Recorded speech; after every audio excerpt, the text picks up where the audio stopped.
Okay, welcome Latin 3 students, Wes, Everett, and AJ. I hope you guys are staying safe and having a good time with your extended spring break. But I guess that's come to an end now. It's time to get busy and get some schoolwork done here.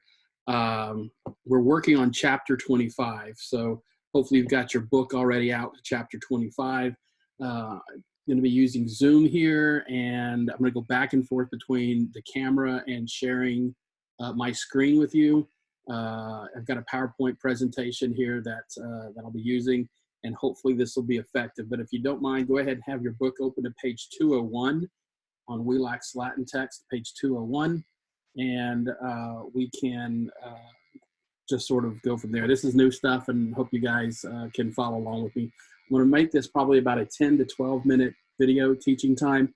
If it starts to get longer than that, I'll stop it, and I'll do a second one so that it's kind of broken up a little bit.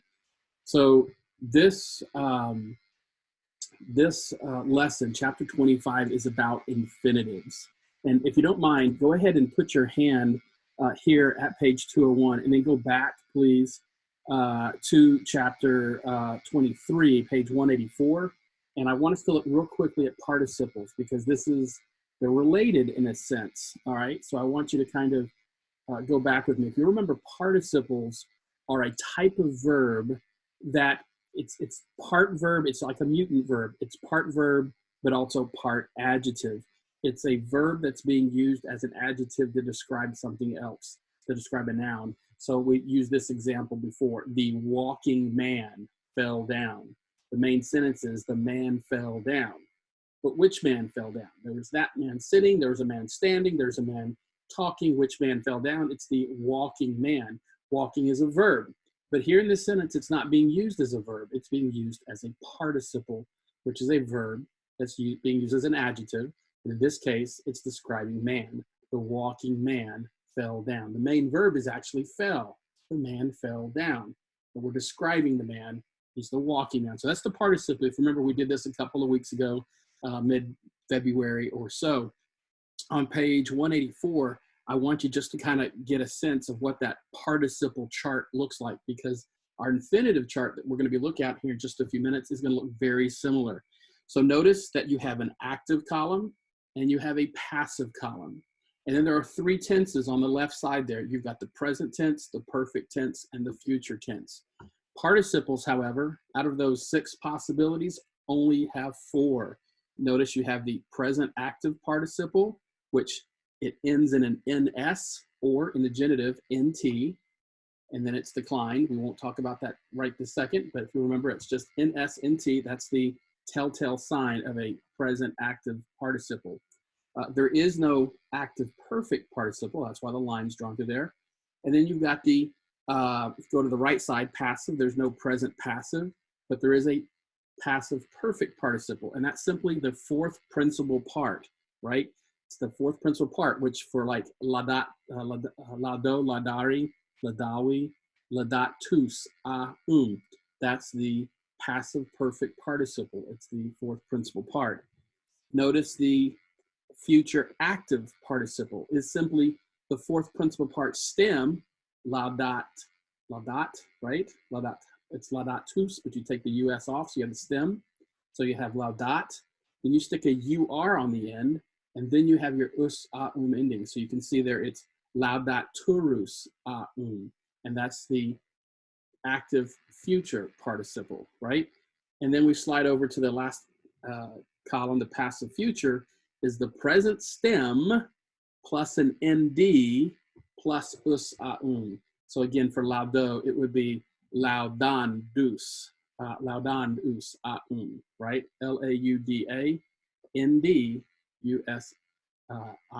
right? So just look at there, this the chart, just kind of look at it there. Let that sort of sink in. Present active, NS and T. Future active is the UR. Remember, future, future. That's the sign. It's the UR, US. The perfect passive is the 4th principal part. That's pretty simple. And then the last one, the passive future, is the ND. That's the telltale sign. So I wanted you to see that chart there just in front of you. And remember how you translate these. The sample they give there on the bottom of page 184 is from Ago. So the present active participle agens, agentis, is the word doing, the doing man, right? That's a terrible translation, but that's how it literally would be translated. In the passive perfect, it's done or having been done, right? The thing having been done. And then in the future tense, you have about to do or going to do. That's that sense of futureness, about to do or going to do. And then in the future passive, you have the about to be done, the thing about to be done, or in this case, you could actually say deserving to be done. So that's the participle. Now turn back to page 201, and we're going to look at infinitives. Now I'm going to go ahead and pull up, I'm going to share my screen, and since I'm recording, I hope this works okay. We're going to go to this here, and this is a keynote, and I'm hoping you can see it. Now I'm going to go back and forth between presentation mode and sort of editing mode, because I like to use a mouse to point some things out, but for right now, I think I can use the, pardon, I was in a very St. Patrick's Day kind of mode, so that's the reason why this is very green looking when I made this a couple of weeks ago. So let's look at the chart here. These are infinitives, and I'm not sure if I can move. I'm gonna back out of this and see if I can't move this bar out of the way. I'm gonna move it to the bottom and see if that helps. All right, I think that helps a little bit. All right, so this is your chart. Notice it looks familiar, just like the participles. You've got the active and passive column on the left and right there, and then you're gonna have the rows, present, perfect, and future. We'll take these one row at a time. So for your present active infinitives, you guys have already learned these, right? You've already learned these. So first conjugation, it's simply the second principal part, ladari. For the second conjugation verbs, it's moneri, long E. For third conjugation, it's the short E, the second principal part, it's a short E, so ageri. And then the fourth conjugation is a long I, right? Oops, I see a mistake here. Let me fix that real quick. I don't know how that happened. I'm going to fix that. It should be an E there. That's what happens when you copy and paste. And let me go ahead. I'm going to add the third IO there. I should have already done that. Okay. Let me do it here as well. Apologize. Should have already had these taken care of. All right, so back to it here. So these are your infinitives that you've already learned: active, present, ARE, ERE, short ERE, IRE, and then for the third IO, it also would be an ERE. So caperi, ERE. All right. So you already learned those. That's pretty simple. Passive, present, you've also already learned. If you remember, you simply take the final E and change it to an I. So instead of ladare, it's ladari. And instead of moneri, it's moneri. Okay, very similar, but it's a long I. And of course, third conjugation, third IO conjugations are a little weird if you remember. Instead of ageri, it's just simply agi, right? AGI. Same thing with kappa O. Instead of caperi, it's capi, C-A-P-I. You've got the fourth conjugation, audiri. Again, the E changes to an I. So those you've already learned. If you've already been paying attention, you've got your active and passive present infinitives. The only thing new are going to be the next four boxes. But they're pretty simple if you've learned some of the stuff already along the way. So let's look at your active perfect participle. Active perfect participle. Here, excuse me, infinitive. Active perfect infinitive. I'm going to probably apologize ahead of time. I'm probably going to make that mistake again. But this is your active perfect infinitive. Here's what it looks like. Take your perfect stem, which remember is the third principal part. So again, for laudo, it's lado, ladari, ladawi, right? L-A-U-D-A-V-I. The I is an ending, so you drop that. So your stem is L-A-U-D-A-V, ladav, okay? So to that stem, you add I-S-S-E. So it becomes ladawisi. We'll look at example in a minute. So perfect stem, this is great because it's the perfect tense. So we're using the perfect stem. That kind of makes sense, right? You think about this, when you conjugate a regular verb in perfect tense, what stem do you use? You use the third principal part. So this works out pretty well. Now for the perfect passive, let's look at that.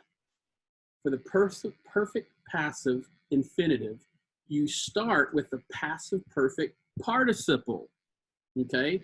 Which is what? That's just the fourth principal part, right? So laudatus a that's the fourth principal part. And to that, you add the esse, E-S-S-E. So it's laudatus esse. We'll look at an example here in just a minute. So looking at that chart, your perfect active is the perfect stem plus isse. For the perfect passive, it's the passive perfect participle plus esse, plus esse. All right, so that's under our belt. We're gonna look at examples in just a minute, but let's go ahead and get the future row going. Let's look at this future active. Here's what that looks like. You take the future active participle, which again, we just reviewed it a minute ago. And the key sign for the passive perfect participle is the UR, right? So laudaturus is the future active participle. And to that we add the esse, just like we did over on the passive perfect participle, we add the esse. We'll show you what that looks like here in a minute. And then lastly here, for the future passive infinitive, it's the passive perfect participle. So look just above it, passive perfect participle, same thing, but we're only going to use the neuter form here. So laudatum, instead of laudatus it's just the the neuter one. Laudatum plus an IRI, laudatum iri. So let me show you what that looks like. I know there's a lot of information here, and you simply got to memorize these. It's really not that hard, but let's look at a couple of examples here. Let's pull that chart back up here. All right. Here's what it looks like for the 5 conjugations. First conjugation, it's straight down the road there. First conjugation, second conjugation, third, fourth, and third IO. So here's what your active infinitives look like. Again, you've already learned them. Ladati, moneti, ageti, adiri, caperi. Okay? Passive present, again, you've already learned these. Shifts to an I, right? Ladati, moneti. Third conjugation, a little funky there. You drop the whole ER thing, and it's an I, so it's agi. Fourth conjugation, adiri with an I. Again, third IO is weird, drops the R, so it's capi. We've learned these already.